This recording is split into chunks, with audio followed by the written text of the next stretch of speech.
Here we go again. All right, let's try this again. We have a brand new can of great stuff. The nozzle screws on as normal.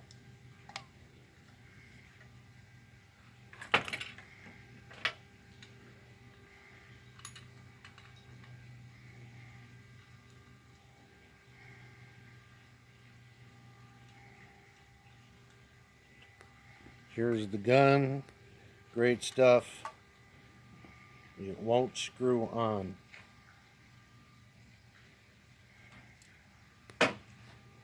We removed the adapter from the gun to try and screw it to the can on its own, and again it will not go. There's the adapter. Here's the threads.